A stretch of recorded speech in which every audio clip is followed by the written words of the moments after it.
La vie a une façon très particulière de te prévenir que tu es en train de changer. Elle commence à te laisser seul.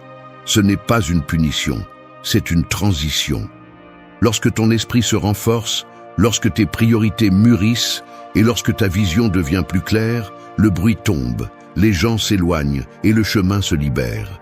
Et même si cela dérange au début, c'est le signe le plus honnête que tu entres dans une phase où le superficiel ne te sert plus.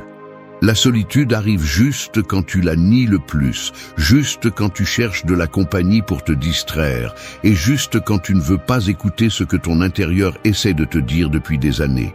C'est pourquoi ça pèse, c'est pourquoi ça fait mal, parce que cela t'oblige à te confronter à toi-même sans anesthésie. Mais cette confrontation est nécessaire. Personne ne se réveille entouré de distractions. Et c'est là que beaucoup se trompent. Ils pensent que ne pas avoir un groupe d'amis, ne pas recevoir de messages, passer des jours sans plan, signifie l'échec. Ils ne comprennent pas que la solitude ne t'isole pas, elle te révèle. Elle te montre quelles relations étaient soutenues par habitude, qui étaient là par commodité et quels liens n'ont jamais eu de racines. Les chutes sociales font mal, mais elles purifient. Le stoïcisme le dit sans détour. Tu ne contrôles pas qui reste, mais tu contrôles qui tu es lorsque la pièce devient silencieuse. Le silence n'est pas un ennemi, c'est un miroir. Il est inconfortable parce qu'il te montre la vérité. La vérité de tes habitudes, de tes peurs, de tes dépendances émotionnelles, de tes vides. Et pourtant, c'est le seul endroit où tu peux vraiment te reconstruire. Cette vidéo ne vient pas adoucir la solitude, elle vient te montrer son véritable pouvoir. Parce que si tu comprends ce que cela signifie de la traverser, tu arrêteras de la voir comme une chute et tu commenceras à la voir comme une renaissance. Reste jusqu'à la fin. Les 10 leçons qui suivent ne sont pas théoriques. Ce sont des outils réels pour transformer la solitude en ton plus grand allié et faire du détachement le fondement de ta force intérieure. 1. Accepte la solitude comme une croissance. On dit que la solitude est comme une chambre qui commence à se remplir d'eau lentement. D'abord, une seule goutte tombe, puis une autre, et avant que tu ne t'en rendes compte, l'eau te monte jusqu'aux chevilles. La plupart des gens paniquent, cherchent désespérément une sortie, courent, sont anxieux, ont l'impression de se noyer. Mais si tu restes immobile un instant, si tu respires et observes, tu découvres quelque chose que presque personne ne voit. L'eau n'est pas venue pour te détruire, elle est venue pour t'apprendre à flotter. C'est ainsi que fonctionne la solitude. Elle arrive sans demander la permission. Elle apparaît quand tu la veux le moins, mais toujours au moment exact où tu en as le plus besoin. Accepter la solitude comme une croissance n'est pas une belle phrase, c'est une expérience qui te brise et te reconstruit en même temps. Elle te touche quand tu regardes ton téléphone et qu'il ne sonne pas, quand tu te rends compte que tu étais entouré de beaucoup de monde, mais de très peu de profondeur, quand le silence commence à se sentir trop grand et trop honnête. Et là, juste là, l'inconfort apparaît parce que tu n'es pas habitué à t'écouter sans filtre, sans bruit, sans distraction. Tu l'interprètes comme un abandon, mais en réalité c'est une évolution. La vie est en train de t'enlever ce qui te freinait. Chaque fois que tu grandis, tu te sépares inévitablement de ceux qui ne veulent pas bouger. Ce n'est pas personnel, c'est énergétique. La maturité te rend plus sélectif, plus observateur, plus conscient du type de lien qui te draine et de ceux qui te poussent vers l'avant. Ton cercle devient plus petit, oui, mais aussi plus pur. Accepter cette purification fait partie de la croissance. C'est ici que le stoïcisme entre en force. Les stoïciens ne voyaient pas la solitude comme un manque, mais comme le territoire où se forge le caractère. C'est dans le silence que tu te rends compte de 3 vérités simples et dures.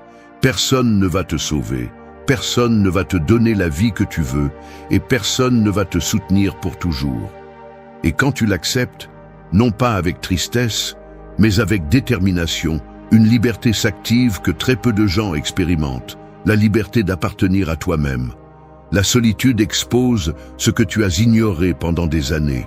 Elle te montre tes habitudes, tes blessures, tes dépendances, tes attachements émotionnels. Elle te force à te demander pourquoi il est difficile pour toi d'être avec toi et pourquoi tu cherchais refuge chez les autres. Et même si cela fait mal au début, cet inconfort est la porte d'entrée à la connaissance de soi réelle. Il n'y a rien de plus honnête que de te regarder sans masque. Accepter la solitude comme une croissance signifie aussi arrêter de chercher des distractions pour éviter de ressentir. Tu apprends à être seul sans te sentir vide, à apprécier ton esprit sans peur, à t'écouter sans te juger. Tu commences à reconnaître ce dont tu as vraiment besoin, pas ce que le monde t'a dit que tu avais besoin. Et cela change tout, parce que lorsque tu construis la paix à l'intérieur, tu n'acceptes plus n'importe quelle compagnie juste pour éteindre l'anxiété. Le plus puissant de cette étape est qu'elle te rend exigeant avec toi-même et avec tes relations. Pas à partir de l'ego, mais à partir de la clarté. Tu comprends que tu préfères la qualité plutôt que la quantité, la profondeur plutôt que la présence superficielle, le silence plutôt que le bruit déguisé en compagnie. Lorsque tu acceptes la solitude sans résistance, tu commences à vivre à partir du choix et non de la peur.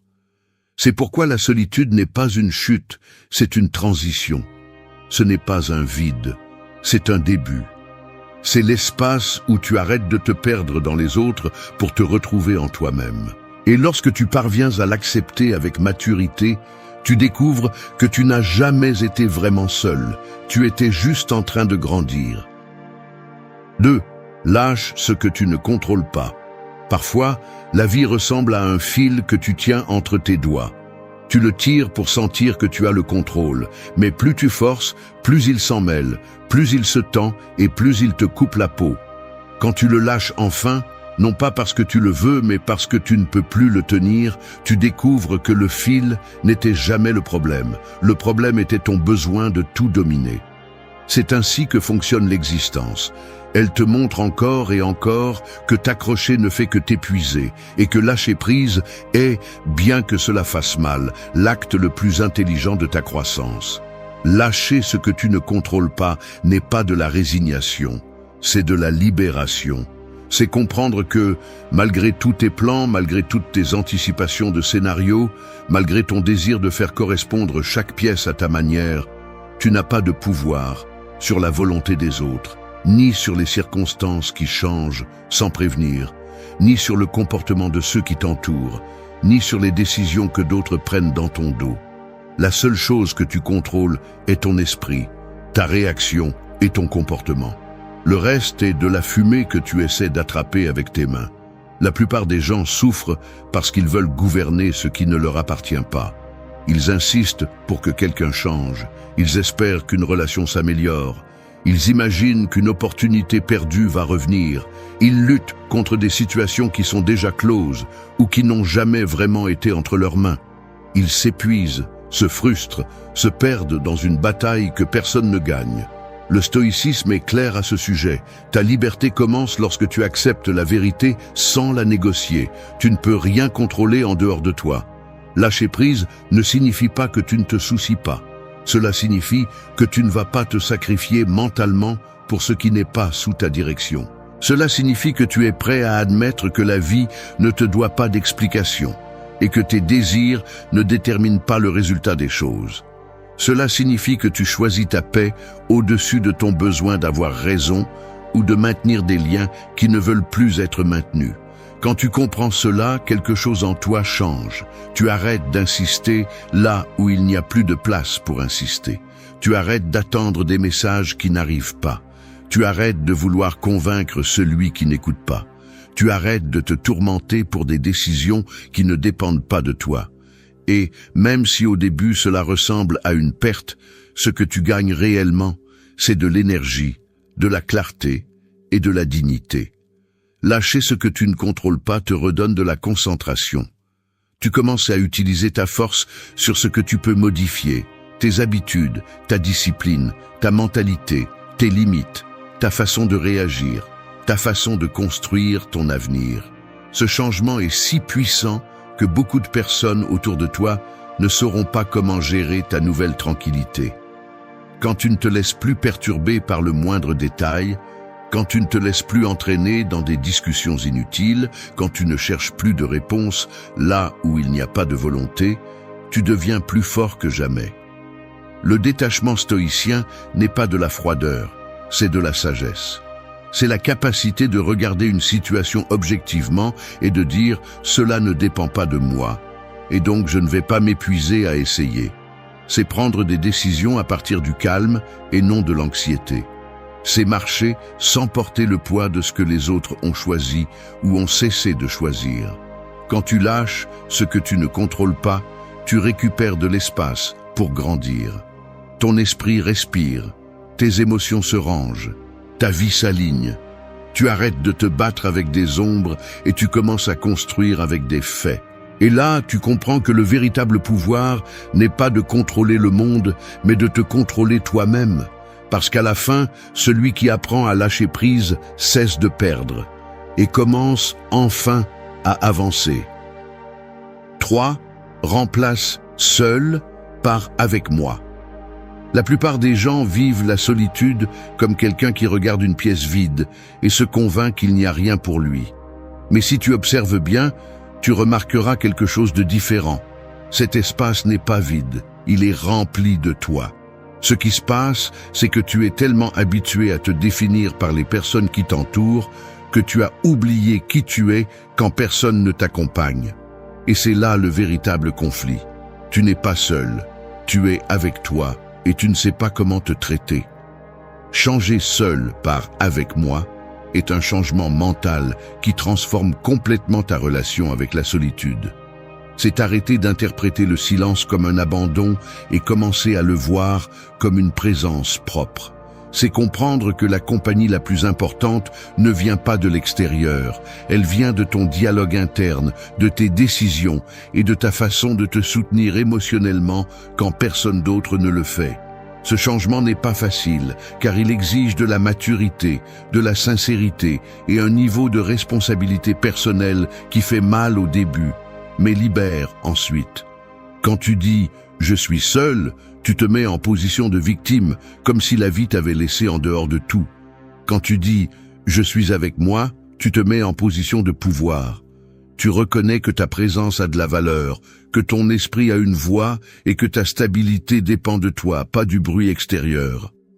Les stoïciens l'avaient bien compris, l'individu qui parvient à être suffisant dans son propre espace est pratiquement invincible, car son bien-être ne dépend pas des variations émotionnelles des autres. Ce changement mental implique que tu arrêtes de courir après les distractions, que tu arrêtes de chercher de la compagnie pour combler les vides, que tu arrêtes d'accepter n'importe quelle conversation simplement parce que tu as peur de rester en silence. Quand tu commences à être vraiment avec toi, tu apprends à reconnaître tes émotions sans fuir. Tu acceptes tes pensées même si elles sont dérangeantes et tu découvres que beaucoup de tes blessures sont nées d'avoir évité ta propre voix pendant trop longtemps. Changer seul par « avec moi » signifie aussi apprendre à construire une relation interne saine. Te parler fermement quand tu tombes dans ton propre piège mental. Te confronter quand tu te sabotes. Te discipliner quand tu perds le cap. Prendre soin de toi quand personne d'autre ne sait ce que tu traverses. Être avec toi n'est pas te ménager, c'est exiger. Ce n'est pas te dire ce que tu veux entendre, c'est te dire la vérité que tu dois accepter. C'est à ce moment-là que tu découvres une réalité dure mais nécessaire. Beaucoup de gens cherchent de la compagnie parce qu'ils ne supportent pas d'être seuls avec leurs propres pensées. Et si tu ne peux pas être avec toi-même, comment espères-tu construire des relations authentiques avec les autres? Comment vas-tu offrir de la stabilité si tu ne peux même pas te soutenir émotionnellement quand la pièce devient silencieuse? Quand tu changes seul par « avec moi », la solitude cesse d'être un trou et devient un terrain fertile. Tu commences à te connaître vraiment. Tu découvres ce que tu aimes sans influence extérieure. Tu comprends tes limites, tu reconnais tes blessures et aussi ta valeur. Tu commences à construire une identité, un caractère et une présence interne que personne ne peut te prendre. Tu deviens plus sélectif, plus conscient et plus fort. Et le plus important, tu arrêtes d'avoir besoin de compagnie pour te sentir complet. Tu l'as choisi. non pas parce que tu as besoin de quelqu'un, mais parce que ta vie est déjà en ordre avec toi à l'intérieur. De cette position, tes relations s'améliorent, tes décisions deviennent plus claires et ton énergie reste plus propre. Parce que quand tu apprends à être avec toi, tu n'acceptes pas n'importe quoi par peur d'être seul.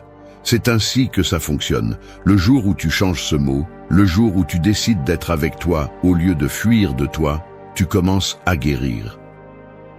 4. Commence la journée en silence intérieur. L'esprit, au réveil, ressemble à une ville avant l'aube.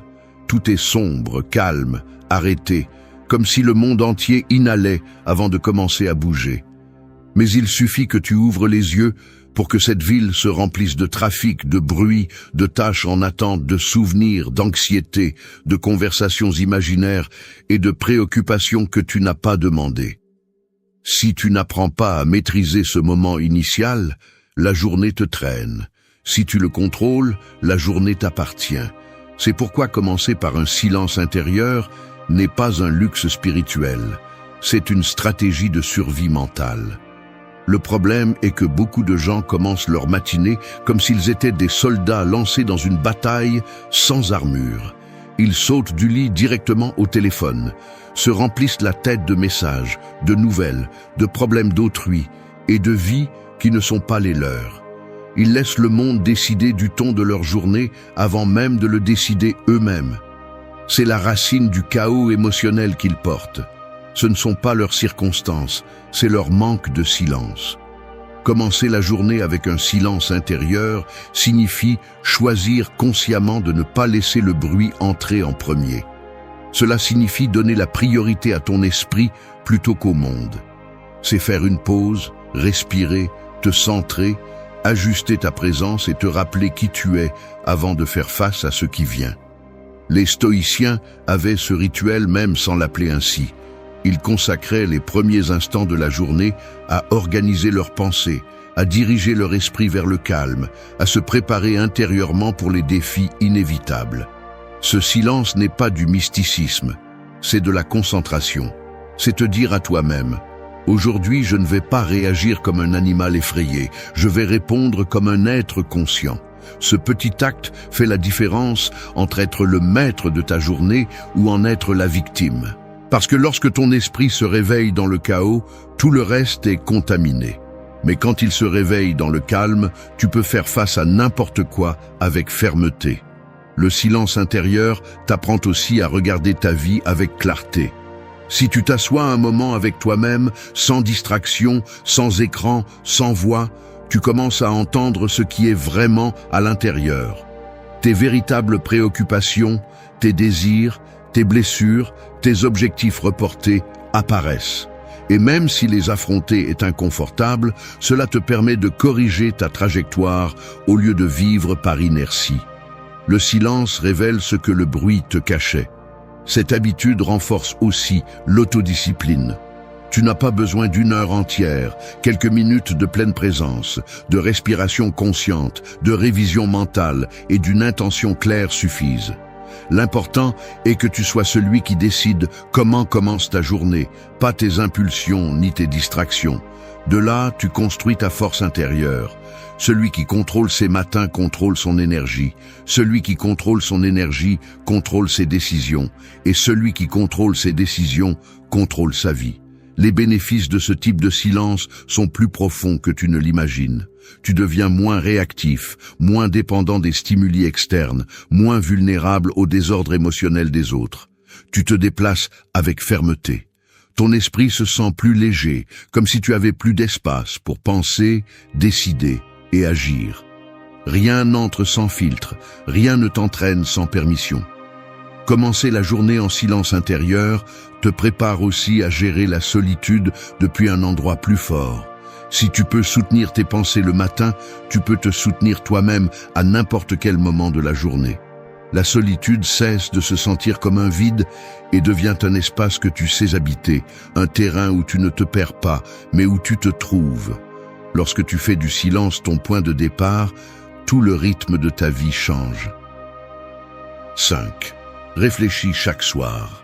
La nuit a une manière particulière de dévoiler la vérité. Quand le monde s'éteint, les lumières s'atténuent et le bruit extérieur se dissipe, ton esprit se retrouve face à toi sans déguisement. C'est comme un miroir qui n'apparaît que lorsque l'obscurité tombe, un miroir que tu ne peux pas éviter de regarder. C'est là que naît la réflexion, à cet instant où tu ne peux plus te cacher derrière des occupations, des conversations ou des distractions. La nuit est l'examen que tu te fais à toi-même, même si tu ne le veux pas. Réfléchir chaque soir n'est pas un rituel romantique, ni un exercice spirituel exagéré. C'est l'une des pratiques les plus puissantes pour rester conscient de ton chemin. Car il ne suffit pas de vivre, il faut revoir comment on vit.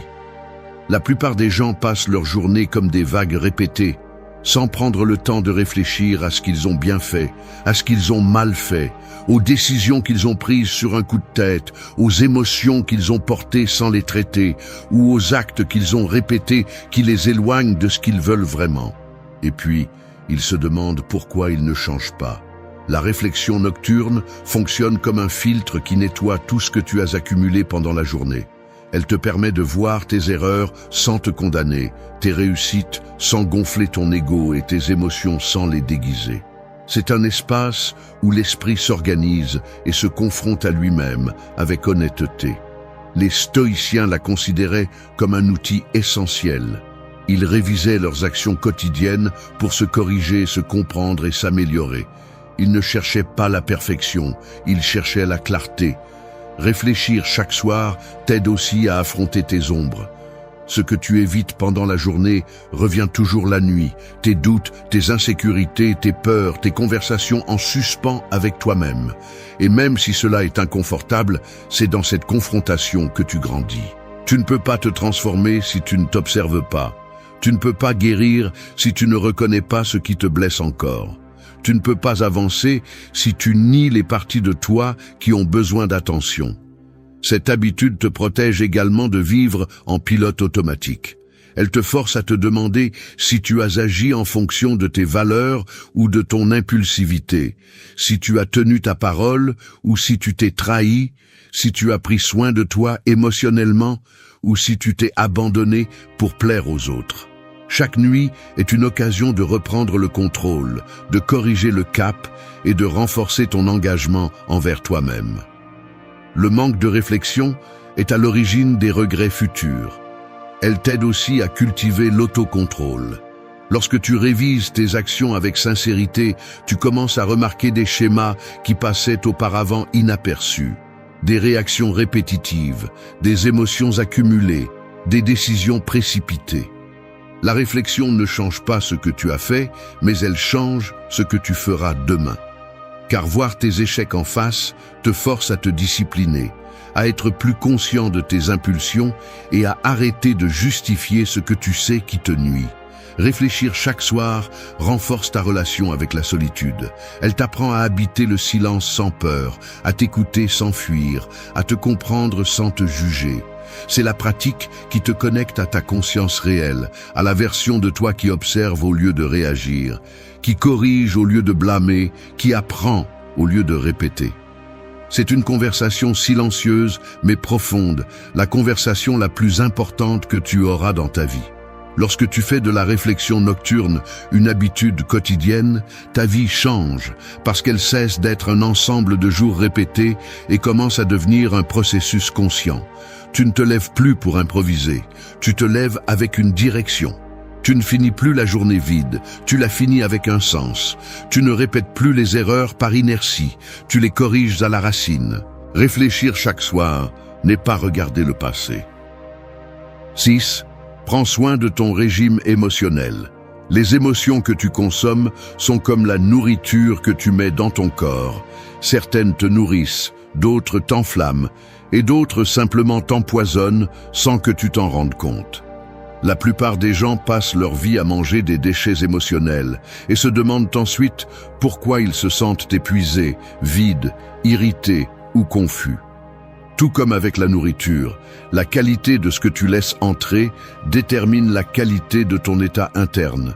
Ton esprit peut être un temple ou une décharge, selon ce que tu permets d'y entrer. Prendre soin de ton régime émotionnel signifie assumer la responsabilité de l'énergie que tu consommes chaque jour.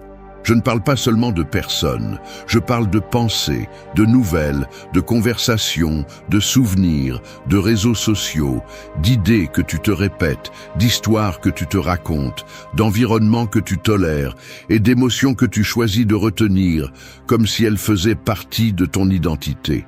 Les gens pensent que l'esprit souffre de grands événements. Mais ce qui détruit le plus, ce sont les petites doses de toxicité qui s'accumulent sans que tu t'en rendes compte. Un commentaire malveillant que tu gardes, une comparaison que tu te fais, une critique que tu répètes dans ta tête, une attente qui te frustre, un lien qui te draine goutte à goutte. Cela te consume plus que n'importe quelle tragédie ponctuelle. Le stoïcisme est clair sur ce point. Tu ne peux pas contrôler le monde, mais tu peux contrôler ce que tu décides de laisser t'affecter. Tu es responsable de ce qui nourrit ton état mental. Si tous les jours tu consommes du drame, de l'anxiété, des plaintes, de la négativité et du bruit, tu ne peux pas t'attendre à ressentir la paix, la clarté ou la stabilité. Ton émotion dominante sera toujours le reflet de ton régime émotionnel quotidien. Prendre soin de ce régime implique également d'éliminer ce qui te contamine. Les personnes qui ne font que décharger leurs problèmes sans intention de changer, les conversations qui te laissent plus mal que tu ne l'étais en arrivant, les environnements qui te tendent, les réseaux sociaux qui te comparent, les habitudes qui te sabotent. Le détachement émotionnel commence lorsque tu reconnais que certaines choses ne devraient pas avoir accès à toi. Non pas parce que tu es froid, mais parce que tu te valorises suffisamment pour ne pas permettre à des forces externes de manipuler ton état intérieur. Tu dois également revoir tes propres pensées. Beaucoup de ce qui te fait mal ne vient pas des autres, cela vient de toi.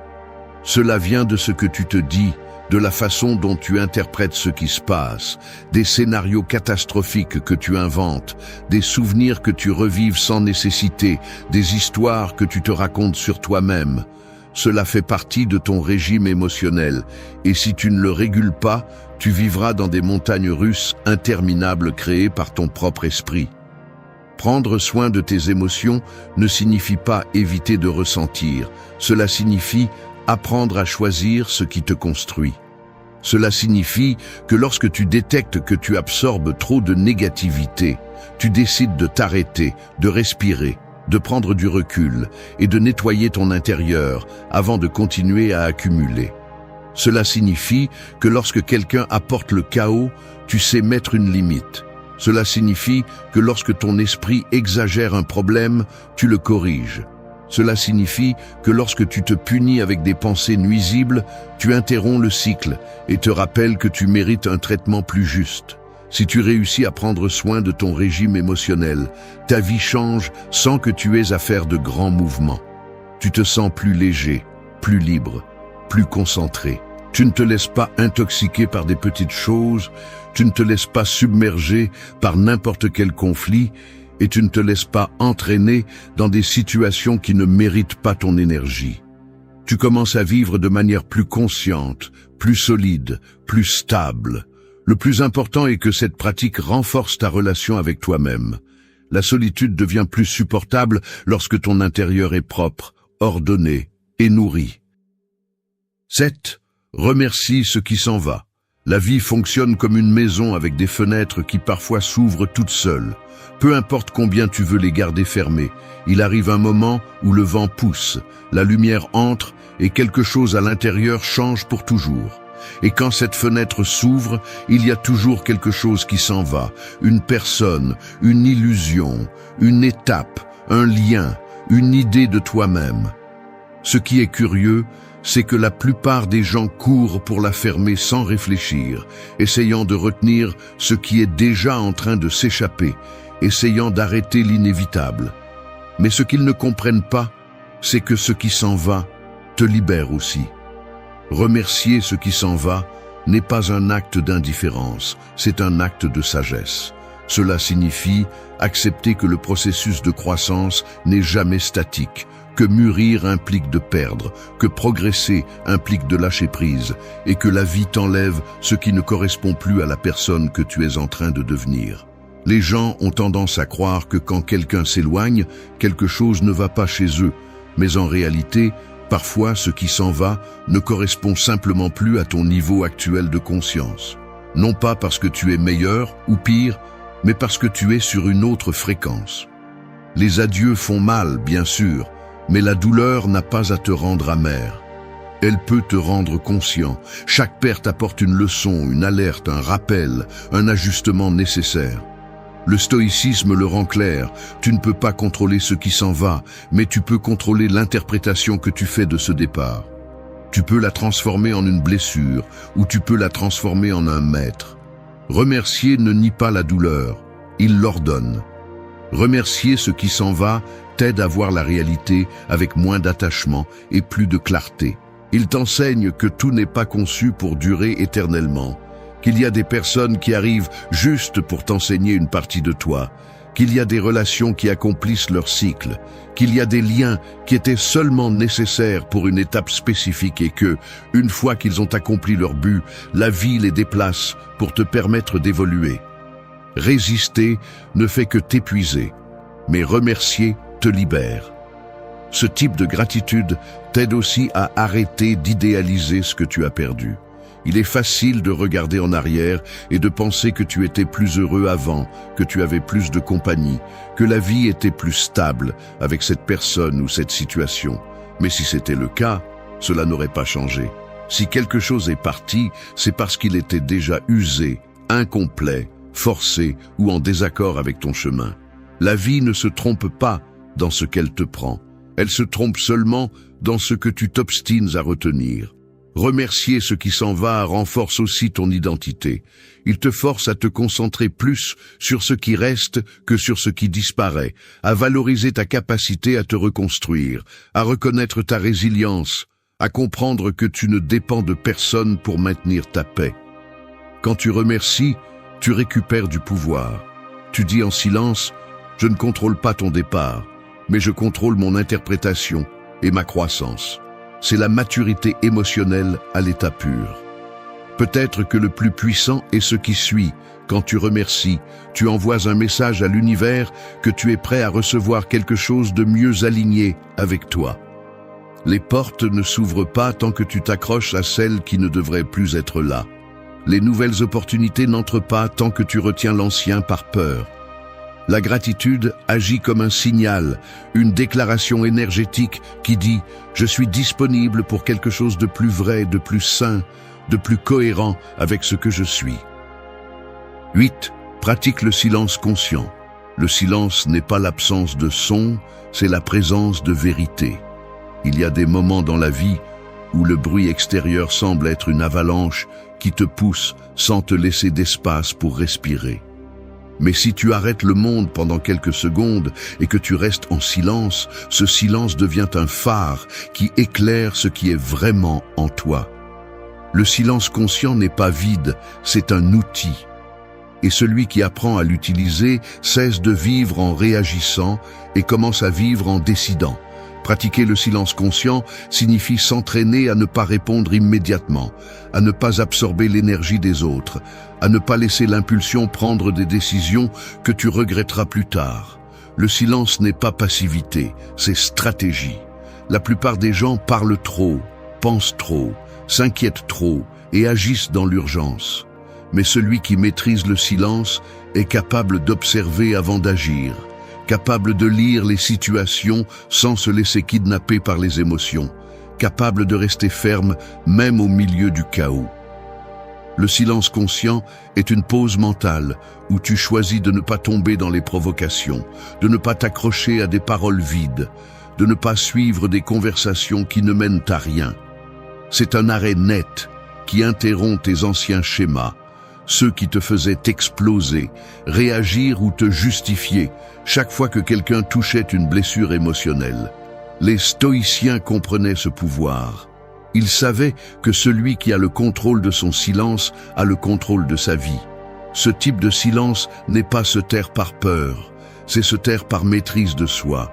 Cela signifie que tu n'as pas besoin de répondre à tout, tu n'as pas besoin de prouver quoi que ce soit, tu n'as pas besoin de t'expliquer à tout le monde.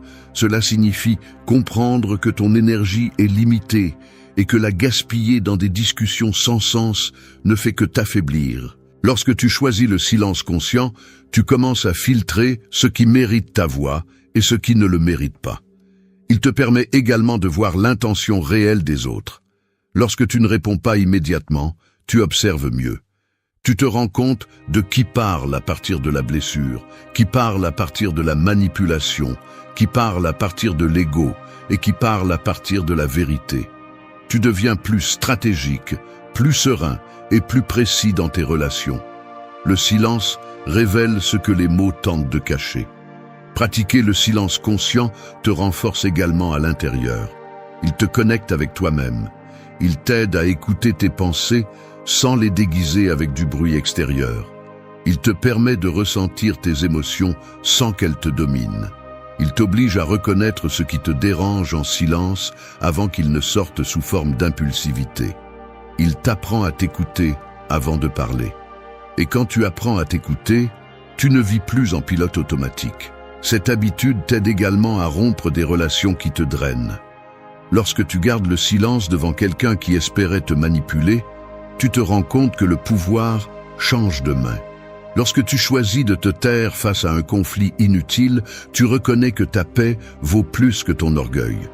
Lorsque tu observes en silence ceux qui t'entourent, tu découvres qui méritent vraiment ton énergie. Le silence te protège, et le plus important, le silence conscient finit par donner de la clarté à ta solitude. Sans bruit, tu distingues qui tu es, ce que tu désires, ce que tu ressens et ce dont tu as besoin. Tu arrêtes de chercher des réponses à l'extérieur parce que tu les trouves à l'intérieur. Tu arrêtes d'attendre la validation parce que tu t'écoutes toi-même. Tu arrêtes de poursuivre la compagnie pour échapper au bruit mental parce que tu apprends à éteindre ce bruit de l'intérieur. Pratiquer le silence conscient transforme la façon dont tu te relates au monde. On dit que chaque personne porte une chaîne invisible.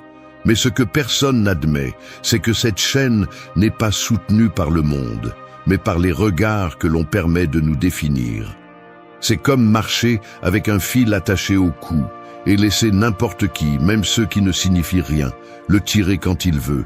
Cela devient une routine, une habitude, une identité. Et le pire, c'est qu'on le normalise.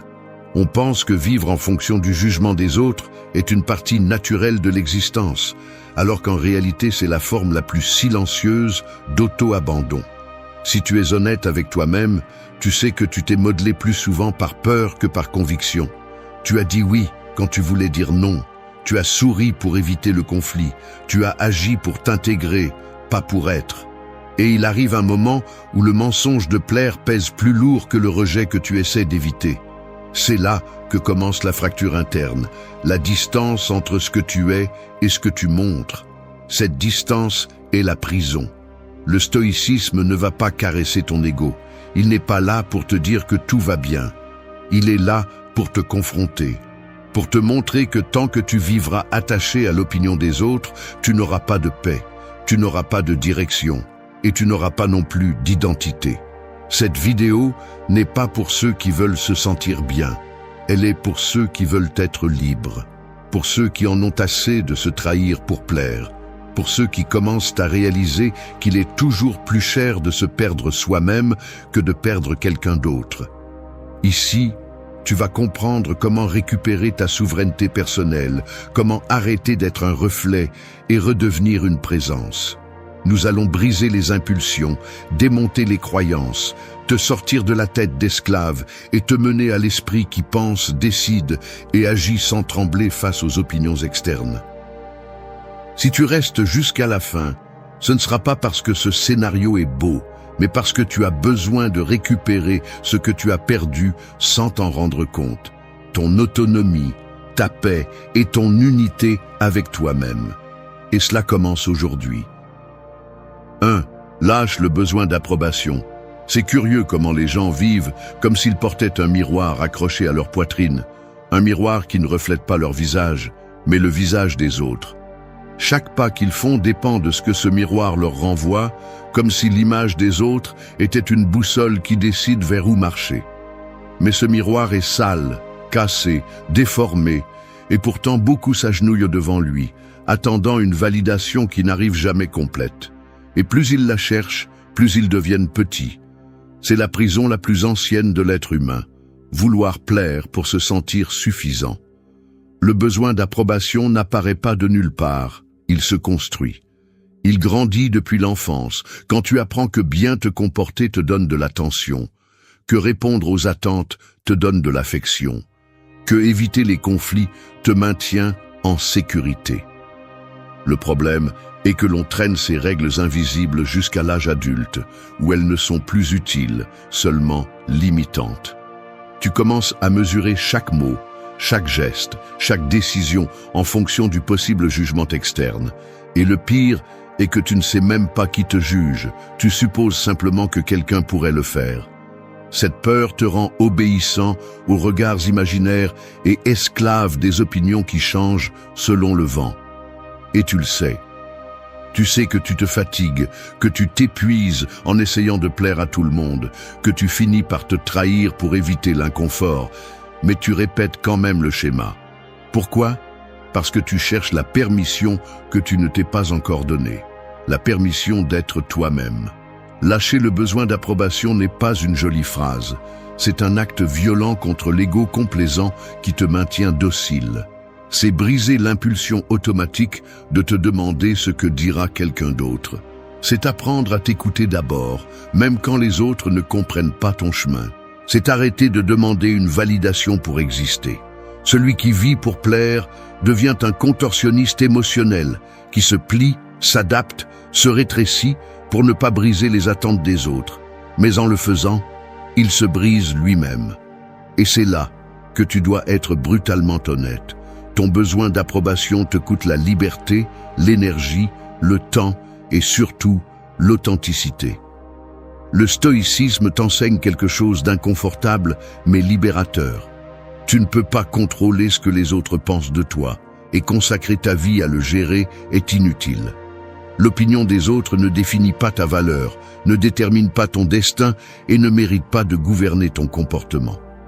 L'approbation externe est instable parce qu'elle dépend des esprits qui changent constamment. Et si ton identité dépend de cela, tu vivras dans un va-et-vient émotionnel sans fin. Ta tâche n'est pas de plaire à tout le monde. Ta tâche est de te respecter toi-même. Celui qui se respecte ne se soumet pas, ne mendie pas l'attention, ne cherche pas à être compris par tous, parce qu'il comprend que la vie ne fonctionne pas ainsi. Tu n'as pas besoin d'applaudissements pour avancer, tu as besoin d'une colonne vertébrale. Quand tu commences à lâcher ce besoin, tu te rends compte de quelque chose d'important. La plupart des gens sont trop occupés à penser à eux-mêmes pour te juger en profondeur. Ce que tu crains tant n'existe que dans ton esprit.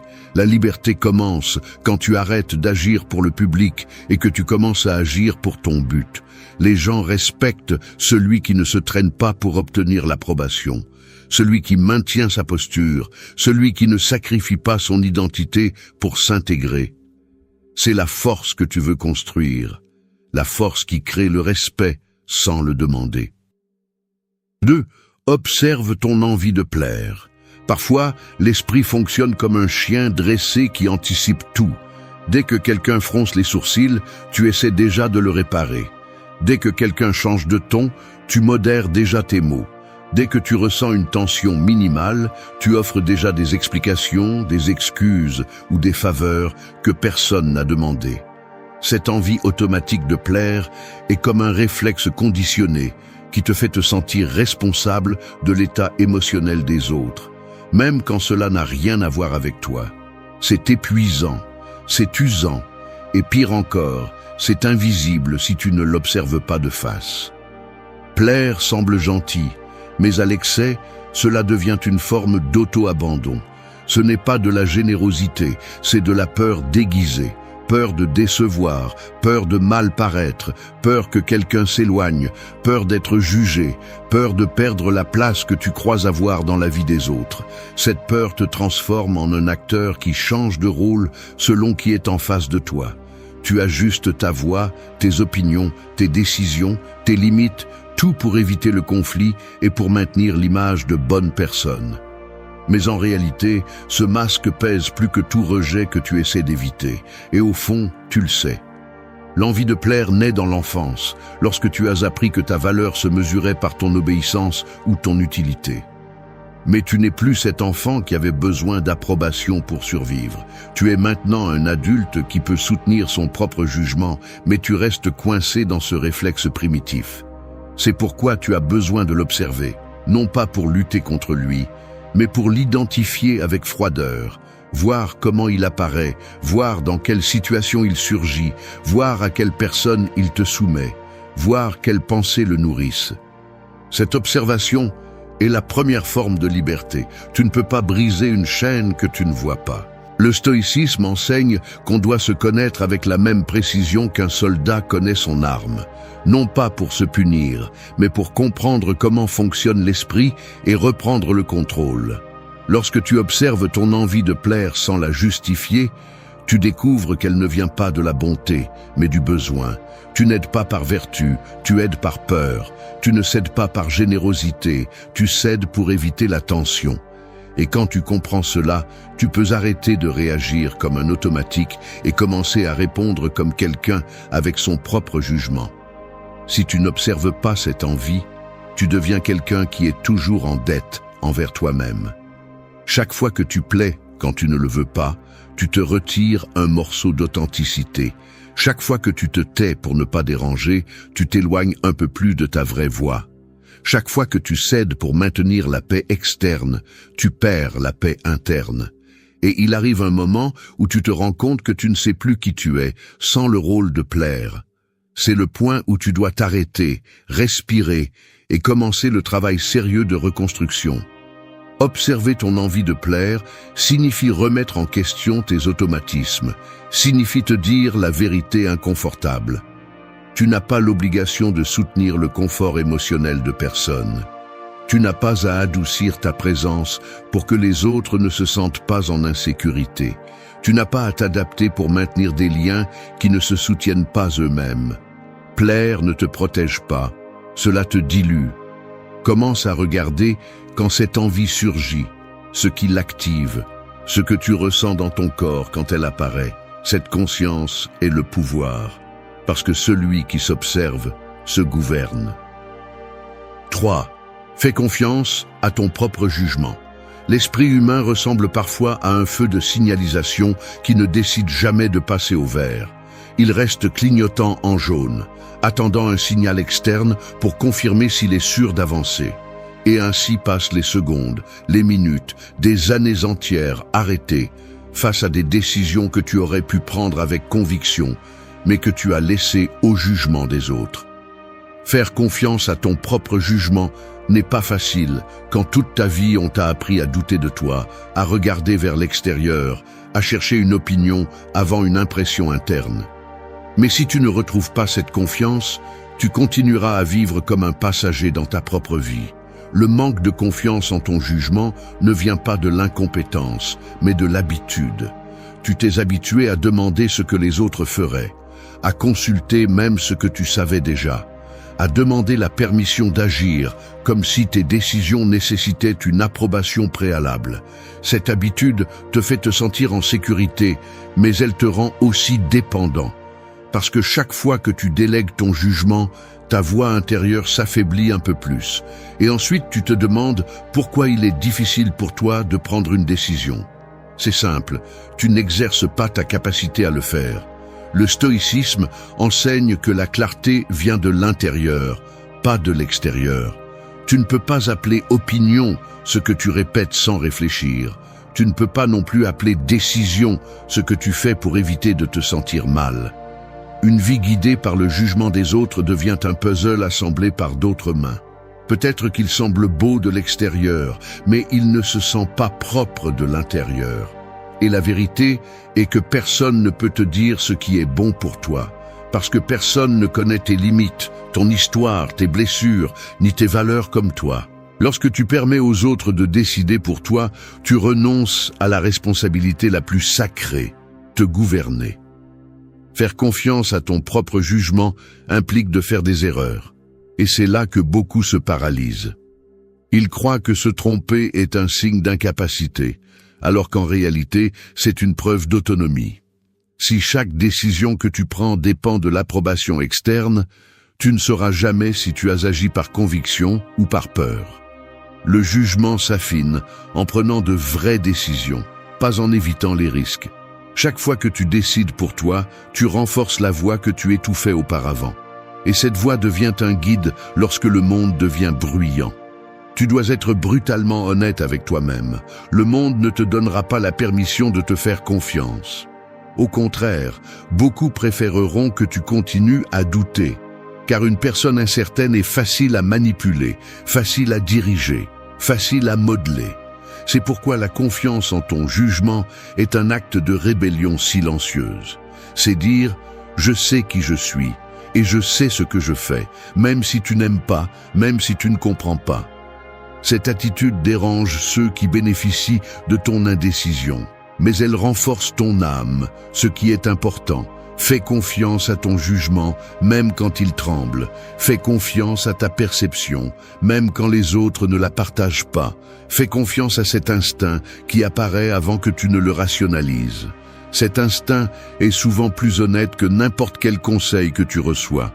Et il ne s'agit pas d'ignorer les opinions utiles, mais de ne pas les placer au-dessus de ta vérité. Écoute, évalue et décide toi-même, parce que si tu échoues, tu corriges, et si tu réussis, tu avances. Mais dans les deux cas, tu grandis à partir de ta propre racine. Lorsque tu retrouves confiance en ton jugement, tu commences à marcher avec une autre posture. Ta voix sonne différemment, tes décisions sont plus fermes, ta présence devient plus solide. Tu arrêtes de te justifier autant, tu arrêtes de demander des explications pour être qui tu es. 4. Accepte ce que tu ne peux pas contrôler. Parfois, la vie ressemble à essayer de serrer la main sur de l'eau qui s'échappe entre les doigts. Plus tu serres fort, plus tu la perds rapidement. C'est l'ironie de ce que nous ne pouvons pas contrôler. Plus tu t'accroches, plus tu te fais mal. Et pourtant, beaucoup insistent pour lutter contre l'inévitable, pour discuter avec la réalité, pour résister à ce qui est déjà décidé par des forces plus grandes que leur volonté. Cette obstination consomme de l'énergie, du temps et de la paix. Le stoïcisme l'a compris il y a des siècles. Accepter n'est pas se rendre, c'est se libérer. La plupart des gens souffrent plus de ce qu'ils imaginent que de ce qui se passe réellement. Ils construisent des scénarios dans leur tête, inventent des dialogues, anticipent des rejets, dramatisent des possibilités. Ils vivent piégés dans un futur qui n'existe pas ou tourmentés par un passé qu'ils ne peuvent plus changer. Cette quantité d'énergie émotionnelle investie dans l'incontrôlable est ce qui épuise l'esprit. Ils essaient de contrôler l'opinion des autres, les sentiments des autres, les décisions des autres, voire le destin des autres. Et chaque tentative se termine par de la frustration, car ce qui ne dépend pas de toi ne répondra jamais à tes désirs. Accepter ce que tu ne peux pas contrôler ne signifie pas que tu t'en fiches. Cela signifie que tu ne te détruis pas en essayant de forcer ce qui n'est pas entre tes mains. C'est un acte de maturité émotionnelle que de reconnaître la limite entre ta responsabilité et l'indépendance du monde extérieur. Le climat change, les gens changent, les circonstances changent, les liens changent. T'accrocher à ce qui a été ou à ce que tu aimerais qu'il soit ne fait que prolonger la souffrance. La réalité ne perd jamais. Tu perds quand tu exiges qu'elle soit différente. L'ego veut croire qu'il peut tout dominer. Il veut que tout se passe comme il le pense, que la vie obéisse, que les gens agissent comme ils l'espèrent. Mais vivre ainsi, c'est comme marcher avec un verre collé à la poitrine. N'importe quoi te blesse, n'importe quel changement te brise, n'importe quel rejet te déstabilise. Accepter ce que tu ne peux pas contrôler, c'est apprendre à marcher sans ce verre, en comprenant que le monde n'est pas obligé de protéger ta sensibilité et que ta force dépend de ta capacité à t'adapter sans t'effondrer. Le stoïcisme le résume en une idée brutalement claire. Concentre-toi sur ce qui dépend de toi et lâche le reste. Ce qui dépend de toi, c'est ton jugement, ta discipline, ton caractère, ta réaction. ta conduite, ta posture. Ce qui ne dépend pas de toi, ce sont les opinions des autres, les résultats finaux, les décisions des autres, les changements inévitables, l'impermanence naturelle du monde. Lorsque tu distribues correctement ton énergie, tu récupères du pouvoir. Lorsque tu la gaspilles en essayant de contrôler l'incontrôlable, tu t'affaiblis. Accepter la réalité n'est pas du conformisme, c'est une stratégie. Cela te permet de voir le monde tel qu'il est, pas comme tu voudrais qu'il soit. Cela te prépare à agir avec sérénité plutôt qu'à réagir avec désespoir. Cela te libère de l'envie de prouver, de convaincre ou de manipuler. Cela te concentre sur ta responsabilité, pas sur celle des autres. Lorsque tu acceptes, tu arrêtes de t'épuiser dans des guerres que tu ne peux jamais gagner. Tu arrêtes de te battre avec des ombres. Tu arrêtes de discuter avec le destin. L'acceptation te rend plus stable, plus ferme, plus réaliste. Les personnes qui s'accrochent au contrôle vivent tendues, anxieuses, pendantes à chaque détail. Les personnes qui acceptent coulent, non pas parce qu'elles sont faibles, mais parce qu'elles comprennent le rythme de la vie. Et cette compréhension donne du pouvoir. 5. Pratique le détachement chaque jour. La vie ressemble beaucoup à une promenade en portant une valise que tu ne vérifies jamais. Un jour, tu l'ouvres et découvres qu'elle est pleine de choses que tu n'as pas choisies, de poids dont tu n'as pas besoin et de souvenirs qui ne t'appartiennent plus. Pourtant, tu continues à la porter, comme si t'en débarrasser signifiait perdre une partie de toi. C'est le problème de l'attachement. Il te convainc que sans ce à quoi tu te cramponnes, tu serais moins, alors qu'en réalité, c'est ce poids qui t'empêche d'avancer. Pratiquer le détachement chaque jour ne signifie pas devenir froid ou indifférent, mais apprendre à reconnaître quand quelque chose a cessé de faire partie de ta croissance. La plupart s'accrochent par peur, pas par amour. Peur d'être seul, peur de se tromper, peur de perdre, peur d'affronter le vide qui reste lorsque tu lâches ce qui te faisait te sentir en sécurité. Cette peur crée des chaînes invisibles qui te lient à des personnes, des situations, des croyances et des habitudes qui n'ont plus de sens dans ta vie. Et plus tu t'accroches, plus tu t'épuises, car rien n'est conçu pour être éternel. La vie bouge, change, tourne. Celui qui ne lâche pas stagne. Le stoïcisme comprend le détachement comme une discipline quotidienne, pas comme un acte occasionnel. Cela signifie observer sans possession, apprécier sans obsession, aimer sans dépendance. Cela signifie accepter l'impermanence comme une partie naturelle de l'ordre du monde. Vouloir contrôler la permanence de quelque chose qui change naturellement est comme essayer d'arrêter le vent avec les mains. Tu finis seulement frustré et fatigué.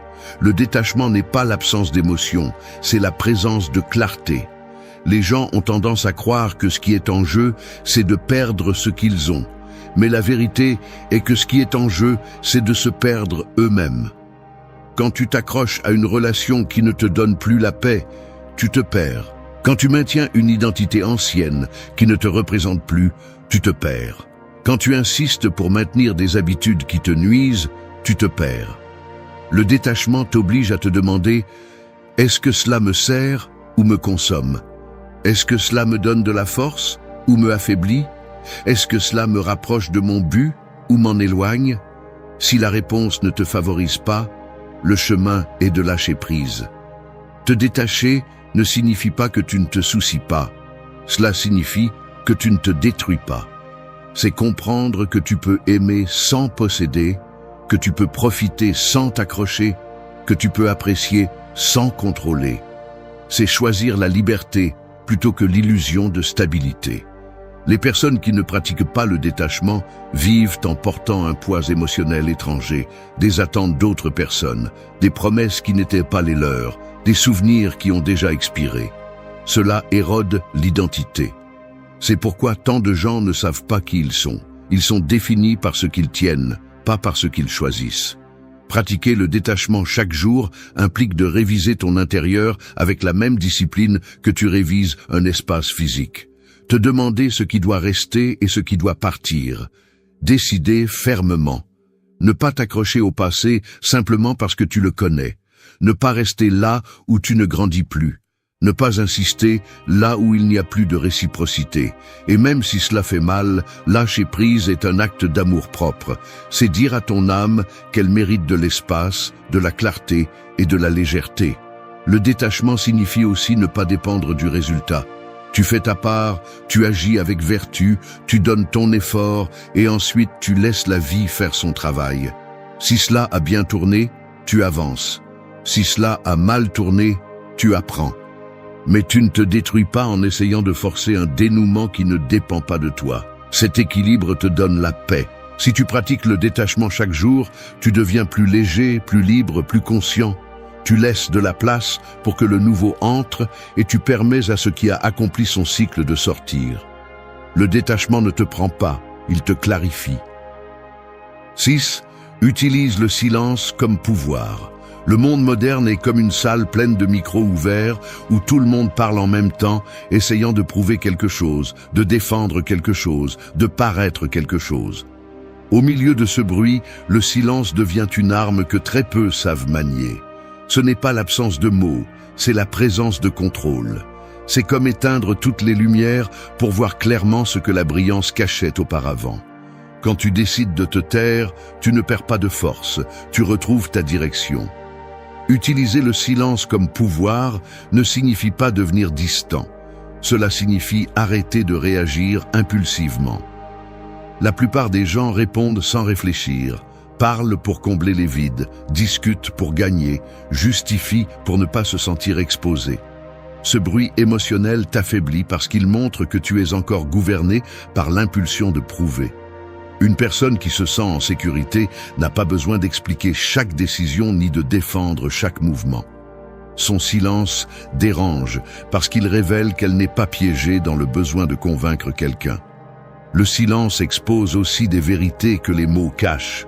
Quand tu te tais, tu observes qui est désespéré de te manipuler, qui est contrarié de ne pas te contrôler, qui projette son bruit sur ton calme.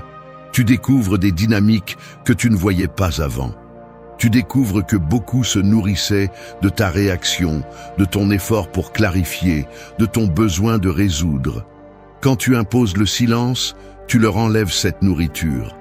Et c'est là que tu retrouves le pouvoir, non pas à partir de l'agressivité et du cri, mais à partir de la fermeté de ne pas entrer dans des jeux inutiles. Le stoïcisme comprend le silence comme la base de l'autocontrôle. Les émotions intenses veulent te pousser à parler immédiatement, à répondre rapidement, à te défendre sans réfléchir. Mais cette impulsion te nuit presque toujours. Le silence te permet de créer cet espace sacré entre le stimulus et la réponse, ce petit instant où tu décides qui tu es vraiment. Tu ne réagis pas, tu choisis.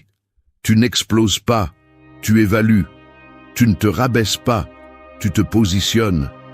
Et cette capacité vaut plus que tout discours impulsif que tu pourrais donner. Le silence protège aussi ton énergie. Quand tu parles trop, tu donnes des informations que d'autres peuvent utiliser contre toi. Quand tu expliques trop, tu ouvres des portes que tu n'avais pas besoin d'ouvrir. Quand tu discutes avec quelqu'un qui n'écoute pas, tu perds du temps. Garder le silence n'est pas perdre la conversation, c'est choisir quelle bataille valent ta voix. Et la réalité est que très peu le méritent. Tous les commentaires n'ont pas besoin de réponse. Toutes les provocations n'ont pas besoin de réaction. Toutes les critiques n'ont pas besoin d'explication. La plupart se dissolvent d'elles-mêmes si tu ne les alimentes pas. Utiliser le silence comme pouvoir signifie aussi t'écouter davantage. Quand le bruit externe baisse, tes pensées deviennent plus claires, ton intuition plus nette, ta vision plus précise. Tu deviens moins vulnérable à la manipulation et plus conscient de tes émotions réelles. Tu te rends compte que souvent tu as parlé pour éviter de ressentir, pour éviter de te confronter ou pour maintenir une image. Dans le silence, ces masques tombent, et même si cela te dérange, cela te rend plus honnête avec toi-même. Le silence redéfinit aussi ta présence. Un mot dit par quelqu'un qui sait se taire pèse plus que 100 mots de quelqu'un qui parle sans contrôle. Les gens prêtent attention à celui qui n'est pas désespéré d'être entendu. Le calme est intimidant quand il vient de quelqu'un qui ne se laisse pas emporter par le bruit émotionnel des autres. C'est le pouvoir du silence. Il ne crie pas, mais il s'impose. Il ne menace pas, mais il fixe des limites.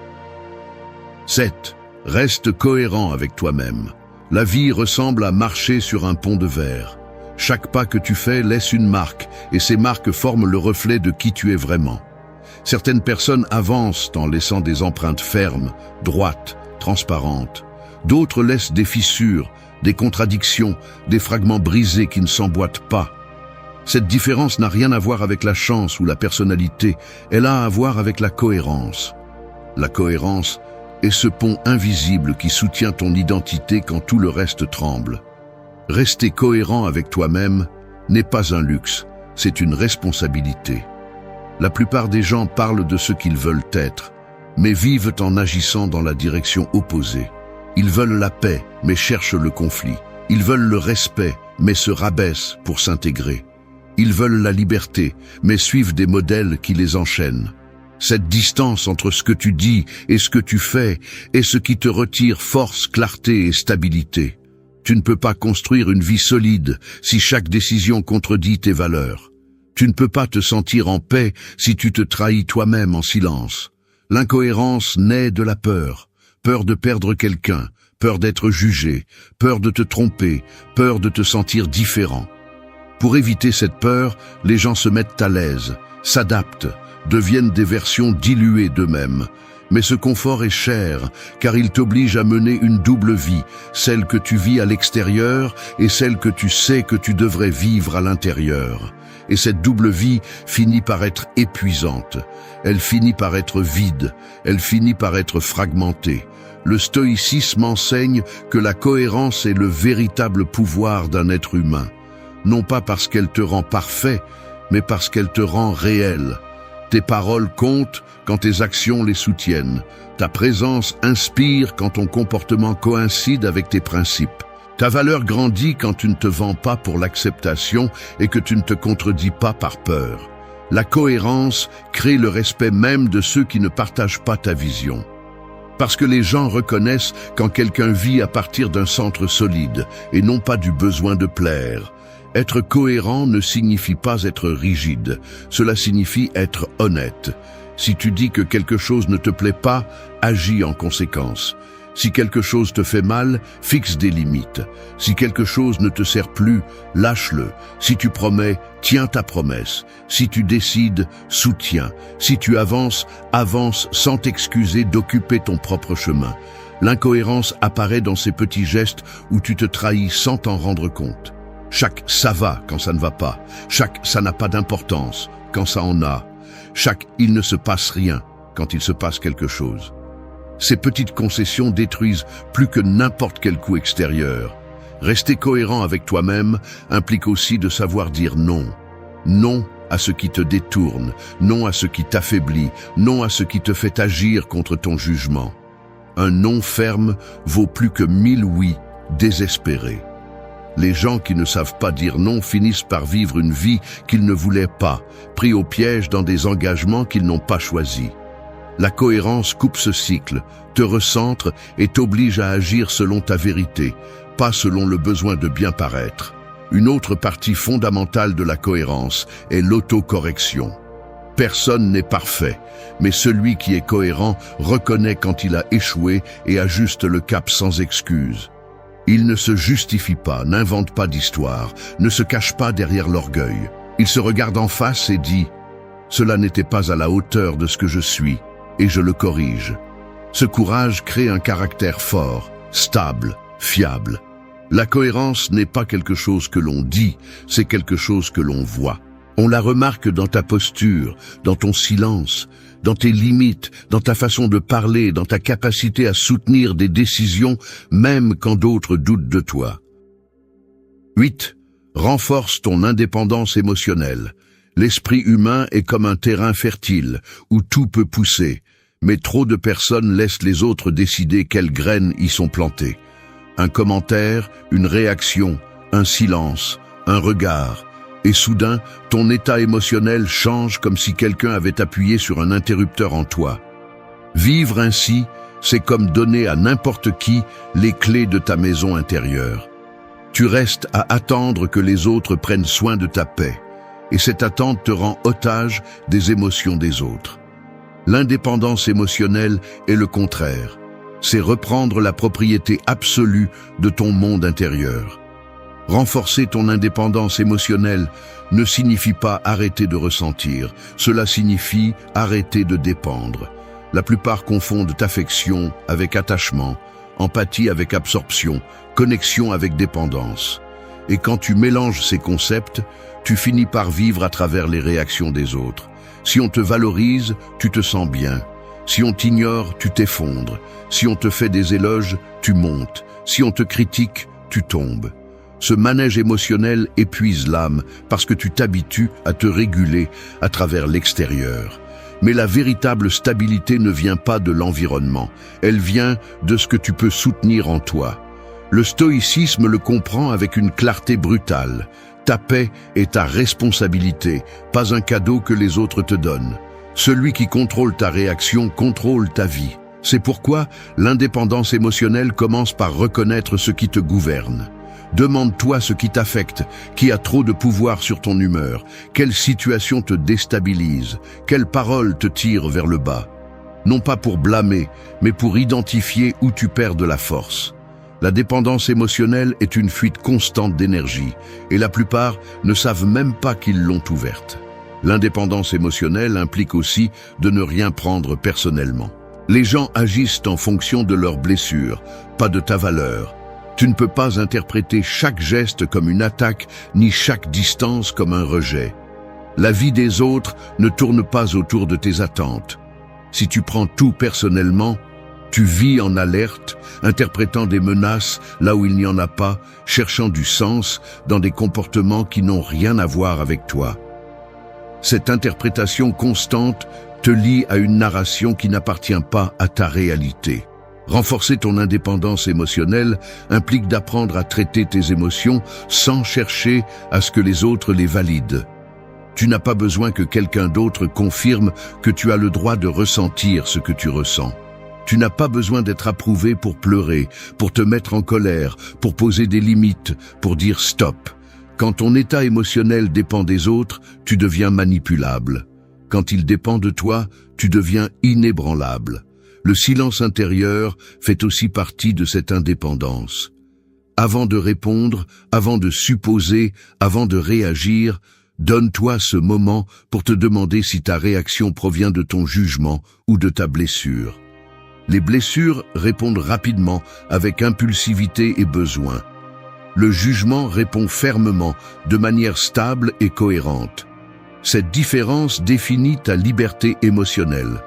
Une personne qui se gouverne ne s'effondre pas à cause d'un rejet, ni ne s'élève à cause d'un éloge. Elle reçoit les deux avec équilibre, car sa valeur n'est pas négociable. Ton bien-être ne peut pas dépendre des fluctuations des tiers.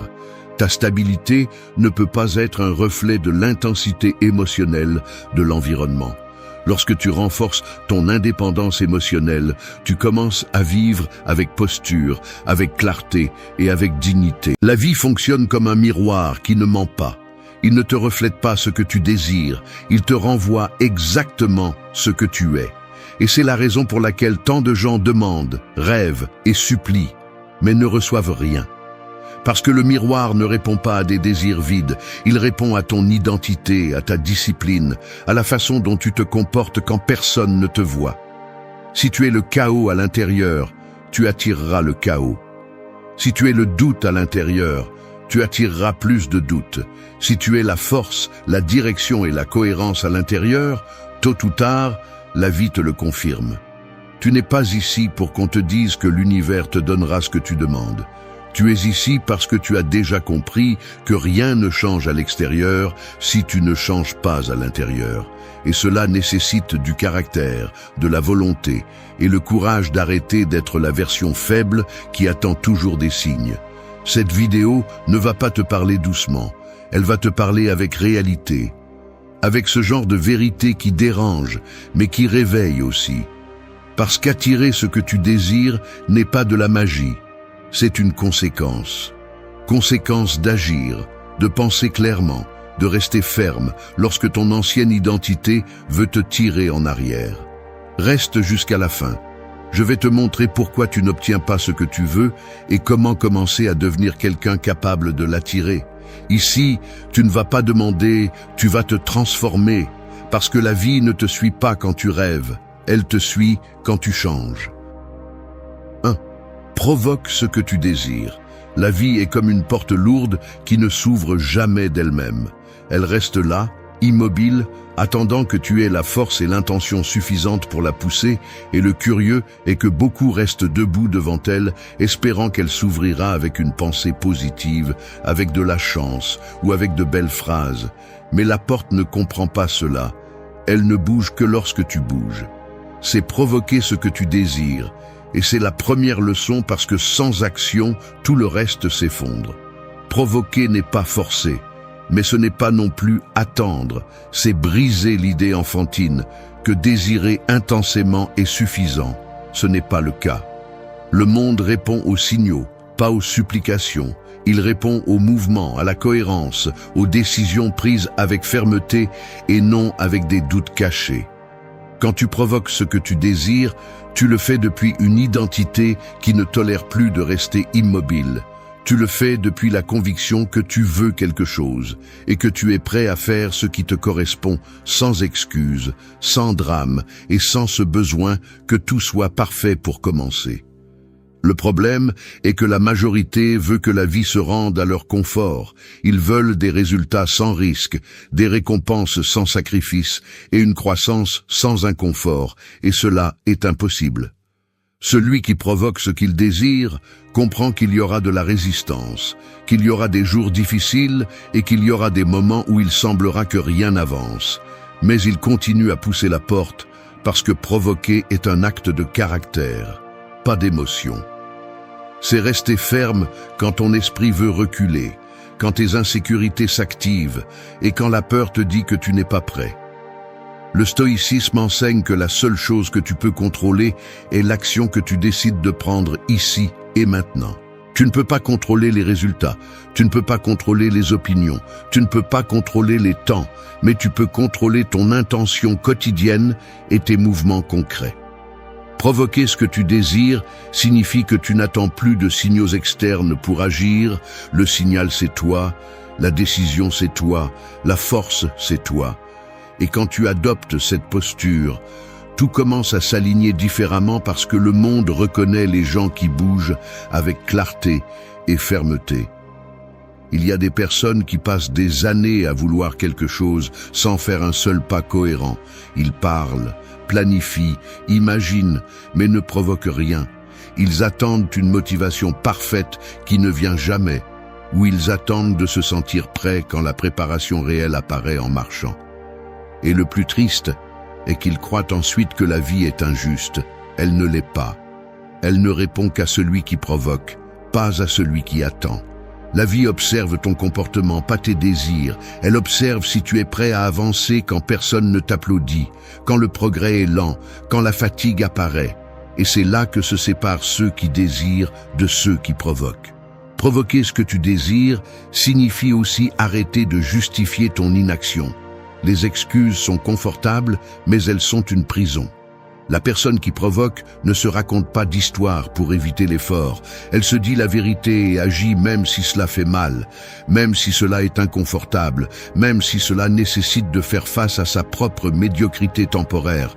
Parce que oui, nous commençons tous en étant une version moins capable, moins disciplinée et moins forte. Mais tu provoques ce que tu désires quand tu cesses d'être cette version, quand tu commences à agir comme quelqu'un qui mérite ce qu'il veut. Si tu veux un corps fort, provoque le changement avec une discipline quotidienne. Si tu veux un esprit clair, provoque le silence nécessaire pour écouter tes pensées. Si tu veux de meilleures opportunités, provoque ta croissance jusqu'à ce que les opportunités ne puissent plus t'ignorer. Le désir avec clarté. Désirer quelque chose sans clarté, c'est comme essayer d'allumer un feu avec de la fumée. Tu le vois, tu le devines, tu crois qu'il est là, mais il ne chauffe pas, il n'éclaire pas, il ne transforme rien.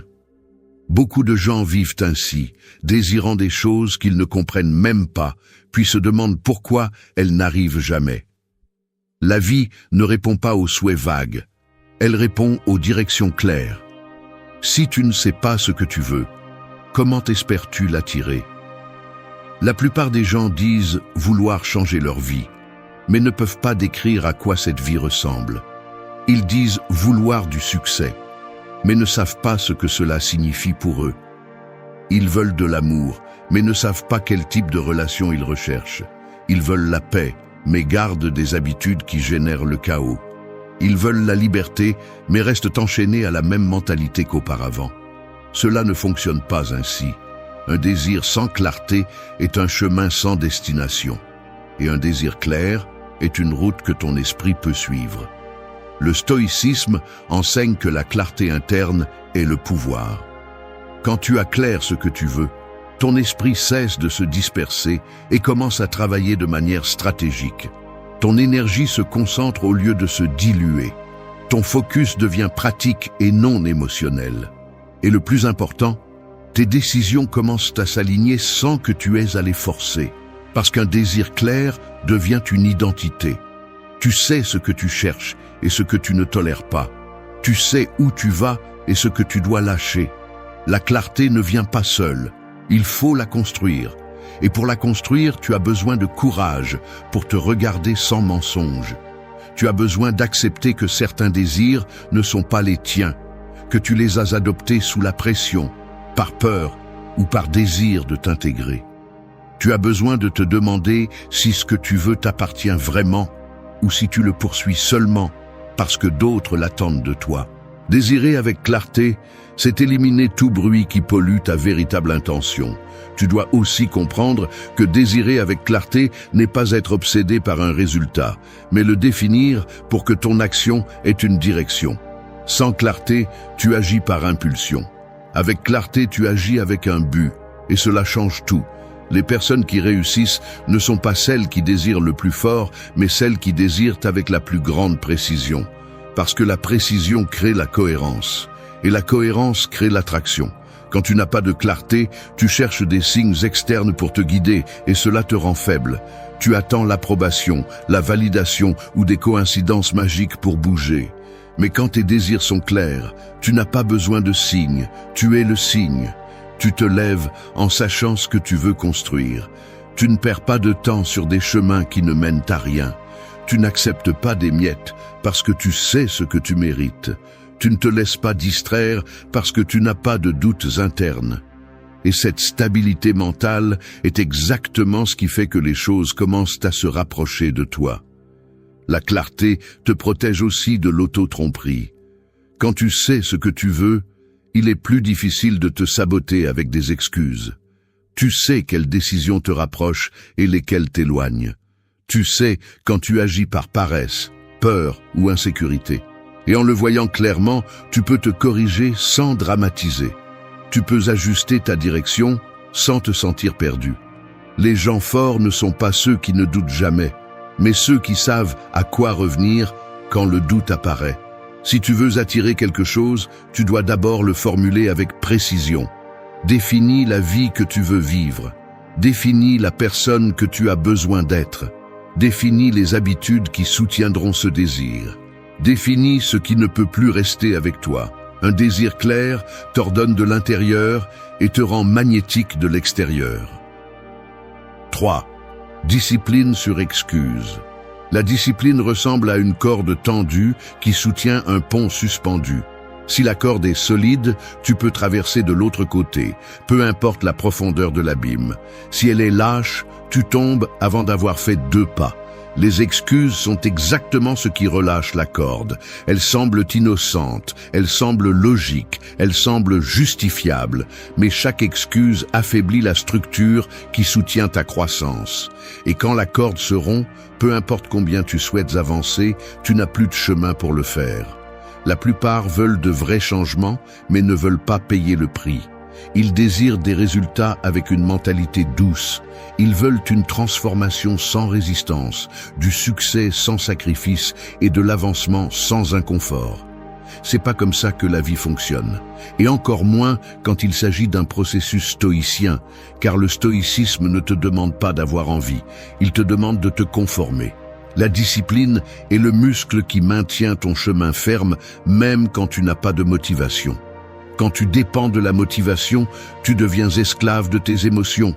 Quand tu dépends de la discipline, tu deviens maître de ta vie. Les excuses apparaissent toujours déguisées en logique. Je suis fatigué, je n'ai pas le temps, je commence demain, aujourd'hui n'est pas un bon jour. Toutes semblent raisonnables, mais toutes détruisent ton progrès. La discipline comprend quelque chose que les excuses n'acceptent jamais. Peu importe comment tu te sens, ce qui compte, c'est ce que tu décides de faire. Le monde ne récompense pas celui qui a envie, il récompense celui qui agit même quand il n'a pas envie. La différence entre la personne qui avance et celle qui reste stagnante réside dans sa capacité à respecter ses engagements quand personne ne regarde, quand il n'y a pas d'applaudissements, quand le corps demande du repos et que l'esprit demande du confort. La discipline est inconfortable, mais c'est aussi la liberté. Les excuses sont confortables, mais elles te rendent faible. La discipline te force à affronter tes limites pour les étendre. Les excuses te maintiennent dans une cage que tu construis toi-même. Quand tu choisis la discipline sur les excuses, tu brises la narration selon laquelle tu as besoin d'un état émotionnel parfait pour agir. Le stoïcien n'agit pas parce qu'il ressent, il agit parce qu'il décide. Et c'est la raison pour laquelle il attire ce qu'il désire. La discipline ordonne la vie, définit les priorités et montre au monde que tu es engagé sur ton chemin. Tu dois aussi comprendre que tes excuses auront toujours des arguments convaincants. Ton esprit fera tout son possible pour te maintenir où tu es parce que l'inconnu est toujours inconfortable. C'est pourquoi la discipline est une bataille interne, pas externe. Tu ne te bats pas contre le temps, ni contre les circonstances, ni contre les gens. Tu te bats contre la version de toi qui préfère la facilité. Cette version qui te promet du repos immédiat, mais qui te vole des résultats à long terme. Chaque fois que tu choisis l'excuse, tu renforces cette partie faible. Chaque fois que tu choisis la discipline, tu renforces ton caractère. La discipline ne signifie pas la perfection. Elle signifie la constance. Elle signifie faire ce qui te revient même quand tu as échoué hier. Elle signifie te lever sans dramatiser. Elle signifie continuer sans justifier. Elle signifie avancer même si c'est lent. Quand la discipline guide tes décisions, tu crées une vie qui peut soutenir tes désirs. Parce qu'attirer sans discipline, c'est attirer quelque chose que tu ne peux pas maintenir. Tu peux rêver d'une vie meilleure, mais si tes habitudes ne correspondent pas, cette vie ne sera jamais la tienne. Les gens qui réussissent ce qu'ils veulent ne sont pas les plus talentueux ni les plus intelligents. Ce sont ceux qui s'accrochent le plus à la discipline quand tous les autres abandonnent. Ce sont ceux qui respectent leurs engagements quand personne ne regarde. 4. Rêve, mais agis. Avoir un rêve sans action est comme tracer une carte parfaite vers un trésor et ensuite rester assis à la regarder. Peu importe à quel point le chemin est détaillé, peu importe à quel point la destination semble excitante, le trésor ne bouge jamais vers toi. C'est toi qui dois marcher vers lui. C'est le problème de beaucoup. Ils construisent des rêves gigantesques, mais restent immobiles. Ils parlent de l'avenir, mais vivent coincés dans le présent. Et il n'y a pas de vision qui survive si elle est soutenue par l'inaction. Rêver est important, mais pas suffisant. Les rêves peuvent ouvrir ton esprit, mais seules les actions peuvent ouvrir des portes. Beaucoup de gens se perdent en croyant que visualiser est la même chose que progresser. Ils confondent intention avec mouvement, imagination avec progrès. Mais la réalité est claire. La vie n'est pas modifiée par des idées. Elle est modifiée par des décisions. Le rêve est le début, le moteur émotionnel qui éveille le désir. Mais l'action est le carburant qui maintient ce moteur en marche lorsque l'émotion s'éteint. Le stoïcisme n'est pas contre le rêve. Il est contre le rêve sans direction. Un rêve sans action est une tromperie mentale qui te fait te sentir productif alors que tu ne fais rien. Il te remplit d'adrénaline temporaire, mais ne change pas ta vie du tout. Rêve ce que tu veux, mais assure-toi que la prochaine étape soit de bouger, car chaque action, aussi petite soit-elle, est un coup sur la réalité qui finit par façonner ton destin. Quand tu rêves, ton esprit voit des possibilités. Quand tu agis, ton corps confirme qui tu es. Les actions ne te rapprochent pas seulement de tes objectifs, elles te transforment aussi.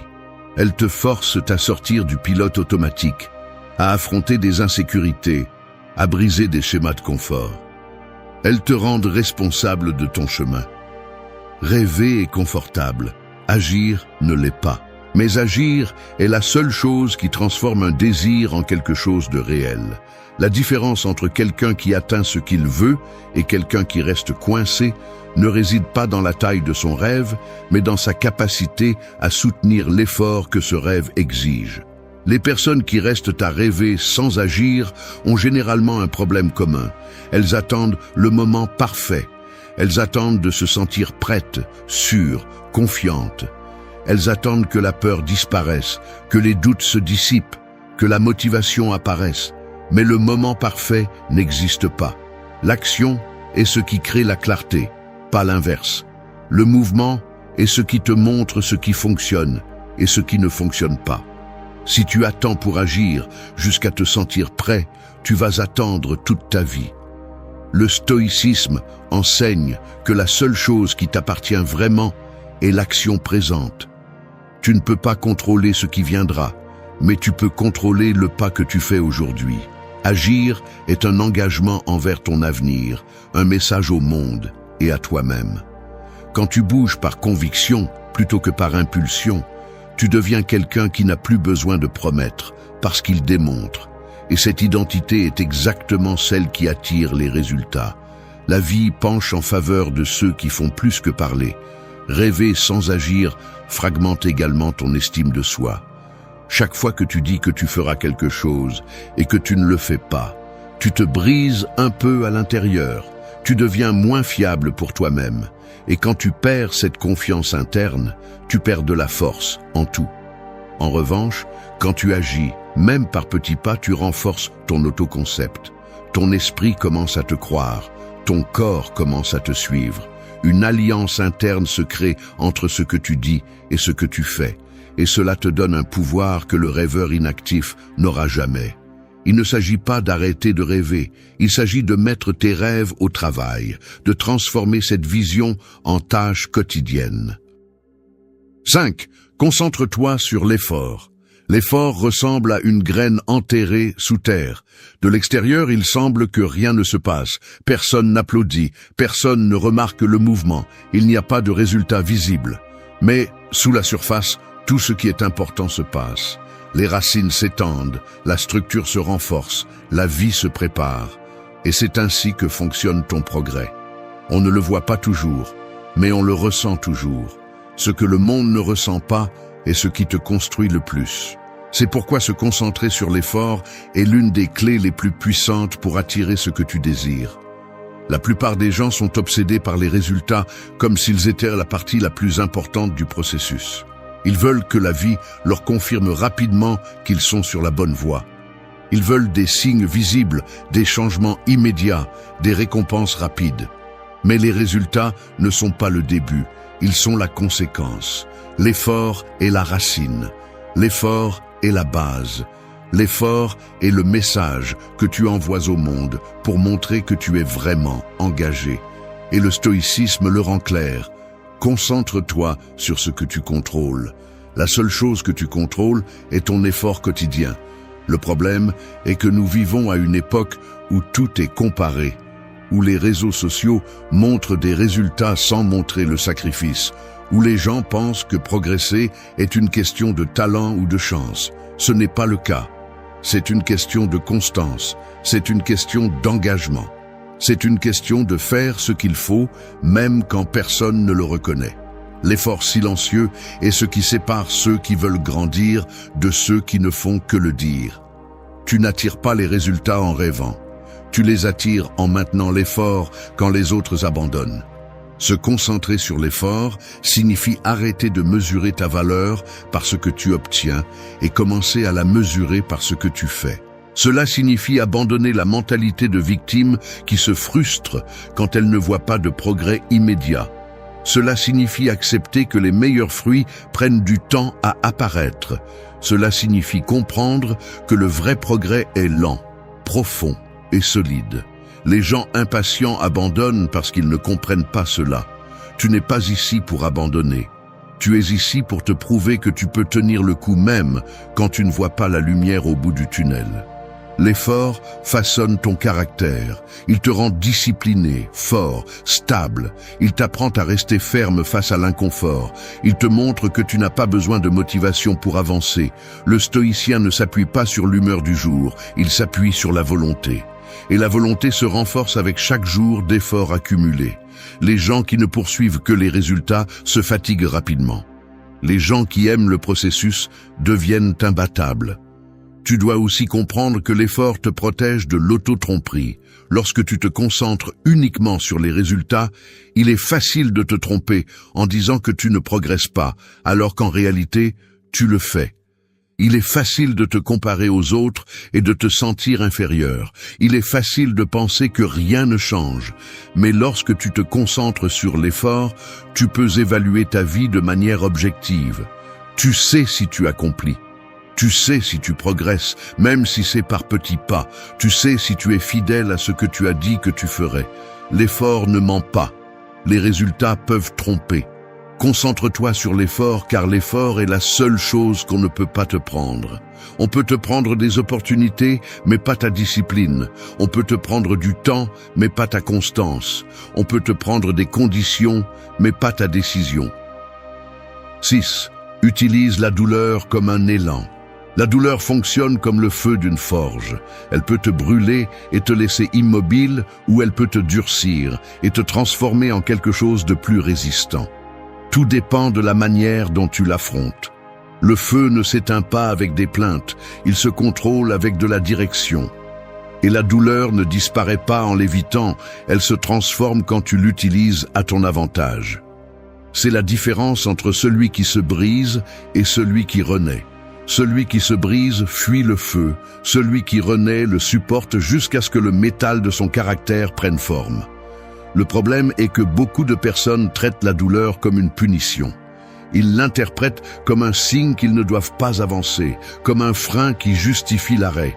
Ils voient la douleur émotionnelle, mentale ou physique comme un ennemi, alors qu'en réalité, c'est le seul maître qui ne ment pas. La douleur te montre ce que tu dois corriger, ce que tu dois lâcher, ce que tu dois renforcer. Elle te dit la vérité sans fioriture. Elle te déshabille. Et bien que cela fasse mal, cette honnêteté est ce qui rend possible la croissance réelle. Le stoïcisme enseigne que la souffrance est inévitable, mais la défaite est optionnelle. Tu ne peux pas contrôler ce qui t'arrive, mais tu peux contrôler ce que tu fais avec. Tu peux transformer la douleur en excuse ou en élan. Tu peux l'utiliser pour justifier tes limites ou pour les briser. Quand tu adoptes la mentalité que toute douleur est une opportunité déguisée, tu arrêtes de te sentir victime et tu commences à te sentir responsable. Et cela change tout. La douleur révèle ton véritable niveau d'engagement. Il est facile de rester ferme quand tout va bien, mais la vie se mesure dans les moments difficiles. Celui qui utilise la douleur comme un élan sait que chaque coup, chaque perte, chaque déception et chaque chute contient une force brute. Il n'évite pas l'expérience. Il l'absorbe. Il l'utilise. Il la transforme en détermination. Quand ça fait mal, avance avec plus de raison. Quand ça brûle, respire et continue.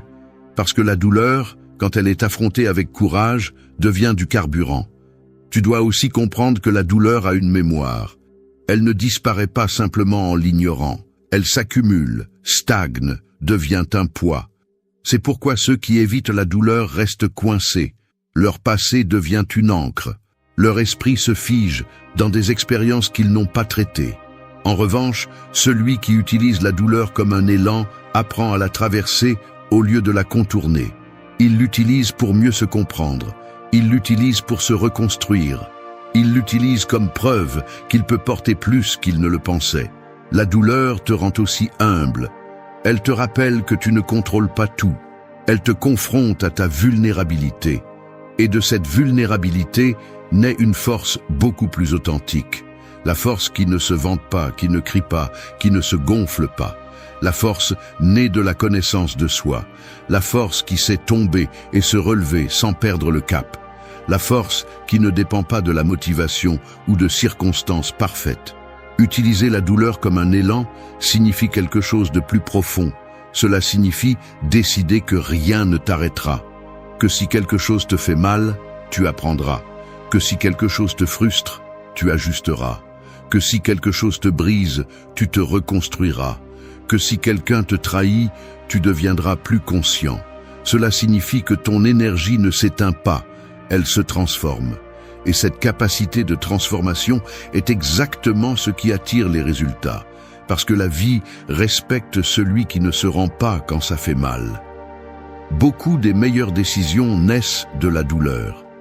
Beaucoup de discipline naît d'une profonde fatigue. Beaucoup de clarté naît d'une chute dure. Beaucoup de croissance naît d'une blessure que tu ne voulais pas affronter. Je ne te demande pas de jouir de la douleur. Je te demande de l'utiliser. 7. Protège ton calme. Le calme fonctionne comme une voûte blindée dans une banque. C'est là que tu gardes ce que tu as de plus précieux, ta clarté, ton focus, ton énergie mentale. Et, comme toute voûte, tout le monde ne devrait pas y avoir accès. Le problème est que beaucoup de gens laissent la porte grande ouverte. Les opinions des autres entrent, les critiques entrent, les provocations entrent, le bruit émotionnel qui ne méritait pas une seconde de ton attention entre. Et quand la voûte est contaminée, toute ta vie devient vulnérable. Le calme n'est pas un luxe, c'est un outil de survie. Sans calme, tu réagis au lieu de décider. Sans calme, tu confonds tes émotions avec la réalité. Sans calme, tu perds le contrôle, tu perds la direction et tu deviens manipulable par n'importe quel stimulus externe. La personne qui ne protège pas son calme est comme un bateau sans ancre, déplacé par n'importe quelle vague. Et une telle personne ne pourra jamais attirer ce qu'elle désire, car son esprit est trop occupé à gérer le chaos. Le stoïcisme insiste sur un point fondamental. Ton esprit doit être un lieu sûr pour toi. Pas un champ de bataille où tout affecte. Pas une boîte ouverte où n'importe qui fait du bruit. Ton calme est ton territoire et tu dois le défendre. Pas avec violence, pas en fuyant, mais avec des limites claires et une conscience ferme de ce qui mérite ton énergie et ce qui ne le mérite pas. La vie va toujours apporter des provocations et celui qui ne se protège pas finit par réagir à tout, s'épuisant pour tout, consommant son énergie dans des combats qui ne changent rien. Protéger ton calme ne signifie pas t'isoler du monde. Cela signifie filtrer ce que tu permets de t'affecter. Cela signifie arrêter d'absorber les émotions des autres comme si elles étaient les tiennes. Cela signifie ne pas réagir à chaque commentaire, à chaque geste, à chaque critique déguisée en conseil. Cela signifie comprendre que tout ne mérite pas ta réponse, que tout ne mérite pas ton attention, que tout ne mérite pas ton explication, encore moins ta paix. Le calme te rend également stratégique. Quand tu es en paix, tu penses avec plus de précision. Tu prends de meilleures décisions. Tu vois des opportunités que tu ignorais auparavant. Tu ne réponds pas à partir d'impulsion, tu réponds à partir de la vision. Et cette vision est exactement ce qui rend tes actions plus percutantes. Les gens qui observent ta stabilité commencent à te prendre au sérieux. La vie aussi. L'univers ne répond pas au bruit, il répond à l'ordre interne. Mais protéger ton calme nécessite du courage, car en chemin tu devras t'éloigner des environnements chaotiques, des personnes qui aiment le drame, des habitudes qui remplissent ton esprit de déchets. Protéger ton calme implique de trahir ton ancien moi, celui qui vivait accroché au conflit, celui qui réagissait par besoin émotionnel, celui qui cherchait la validation dans les tempêtes des autres. Et même si cela fait mal de laisser cette version derrière, c'est la seule façon de devenir quelqu'un qui soutient le type de vie que tu dis vouloir attirer. Tu dois aussi comprendre que le calme ne s'hérite pas, il se construit. Chaque limite que tu poses renforce ta tranquillité. Chaque fois que tu choisis de ne pas réagir, tu récupères du pouvoir. Chaque fois que tu priorises ta paix sur ton ego, tu deviens plus fort. Le calme est une discipline émotionnelle. Le calme est une force silencieuse. Le calme est une identité. Protéger ton calme te sépare de la moyenne, car la majorité vit piégée dans des stimuli, accro à des émotions intenses, incapable d'être en silence avec elle-même. 8. Agis comme ta meilleure version. L'identité fonctionne comme une ombre avancée. Elle va un pas devant toi, marquant le chemin que tu suis sans t'en rendre compte. Si ton ombre est faible, tes pas le seront aussi. Si ton ombre est forte, ta démarche change. Cette ombre est ton identité projetée. Et si tu veux attirer une vie plus grande, tu dois d'abord agir comme la personne qui vit déjà dans cette vie. Tu ne peux pas continuer à te comporter comme ton ancienne version et prétendre à de nouveaux résultats. La vie ne négocie pas avec les incohérences. Agir comme ta meilleure version ne signifie pas faire semblant. Cela signifie anticiper ton propre avenir. Cela signifie te comporter à partir du standard que tu veux atteindre, pas de celui qui te maintient bloqué. Beaucoup de gens veulent du succès, mais pensent comme quelqu'un d'insécurisé. Ils veulent de l'amour sain, mais agissent à partir de vieilles blessures. Ils veulent de la discipline, mais continuent à justifier leurs impulsions. Ils veulent de l'abondance, mais réagissent par peur et manque. On n'avance pas ainsi. Agir comme ta meilleure version, c'est assumer l'identité qui soutient la vie que tu désires. Le stoïcisme enseigne que l'action constante façonne le caractère. N'attends pas de devenir d'abord cette version pour ensuite agir comme elle. Fais le contraire. Agis comme cette version et ton esprit s'adaptera au rôle. L'identité se construit à travers la répétition, pas l'imagination. Lorsque tu adoptes des décisions plus fortes que tes insécurités, peu à peu ton cerveau comprend que tu n'es plus la même personne qu'avant. Il commence à te reconnaître comme quelqu'un avec plus de contrôle, plus de clarté, plus de pouvoir. C'est la clé de la véritable transformation. Agir comme ta meilleure version signifie aussi élever tes standards, même quand personne ne te regarde.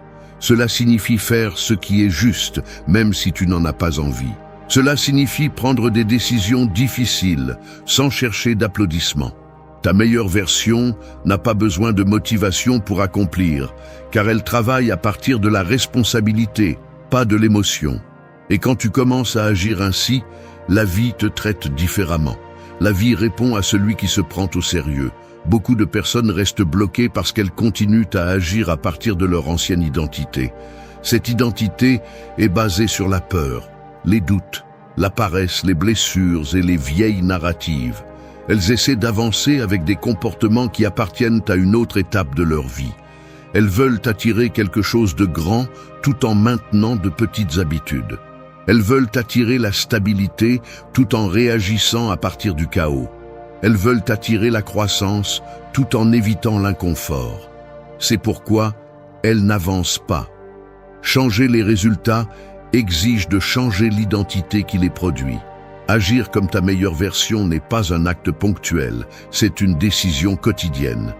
C'est te demander ce que ferait la personne que tu veux devenir, et ensuite faire exactement cela. Peu importe si c'est inconfortable, peu importe si c'est défiante, peu importe si ton ancien esprit proteste, chaque fois que tu choisis l'action correcte sur l'action facile, tu tues ta version faible et renforces ta version puissante. Et cette répétition est ce qui te rend constant. Tu dois aussi comprendre que ta meilleure version ne crie pas. Elle démontre. Elle ne s'excuse pas. Elle avance. Elle ne cherche pas l'approbation. Elle se soutient avec des faits. Elle ne mendie pas d'opportunités. Elle les construit. Elle n'attend pas de signaux externes. Elle devient le signal. Lorsque tu agis à partir de cette énergie, tu changes la façon dont le monde te perçoit. Tu deviens quelqu'un qui transmet de la clarté, de la sécurité et de la direction.